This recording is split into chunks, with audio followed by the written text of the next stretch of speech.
हम और बढ़िया सीट लेके जाएंगे। अगर वे सीट पे बैठ के जाएंगे तो हम स्लीपर लेके जाएंगे। यानी कि तीनों बात पूरी है गई। अब तो सब लोग गंगा जी पहुंच गए।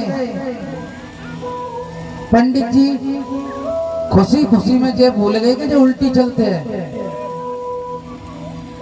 अब तो भगतानी जब नहावे के लिए, जब स्नान करने के लिए समझा रहे तो सब पार पे नहा रहे। पंडित जी के मुंह में से निकल गई कि भाव ज्यादा जोर को है, गंगा जी को ज्यादा गहरी है, कूद के मन नहीं हो। वानी बाजी भाई 1 रुपये में धुआं कर दो, 1 रुपया खर्चेगा, सो कूद के नहीं नहाए तो फिर क्या फायदा। इतने में घाट पे और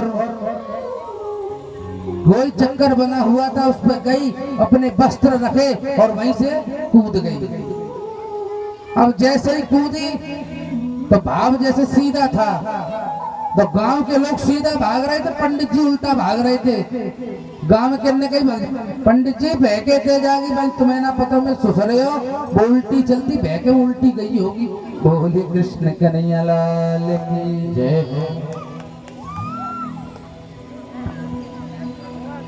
कहने का भाव यह है कि अगर काऊ को सीधी सीधी बात बताओ तो वो समझ में नहीं आए,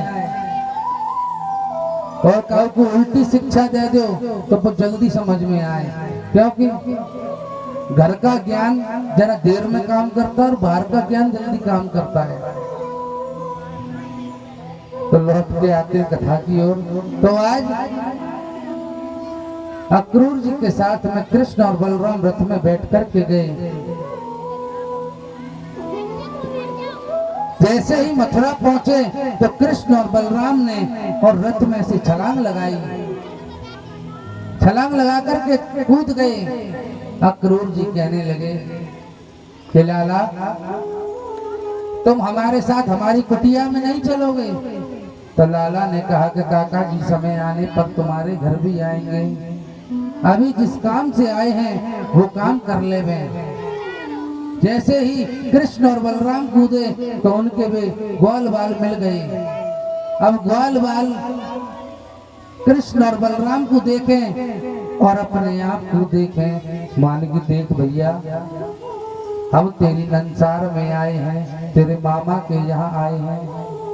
देख तेरे कपड़ा कितने मलूक लग रहे हैं, तू कितना मलूक लग रहे हो, और हमारे कपड़ा देख कैसे फटे झोंग रहे हैं। अगर कितौते कपड़न की व्यवस्था है जाए तो बड़ा आनंद है जाए।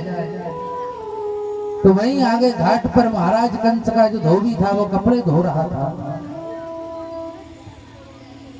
अब तो कन्हैया जी आगे पहुंचे जाकर के और उसको आवाज लगाई, अरे ओ मामा जी, मामा जी। अब कंस का जो धोबी था वो एकदम झुलझुला करके कहने लगा, महाराजा कंस को जो काम करना है वो मैं ही कर दूं क्या।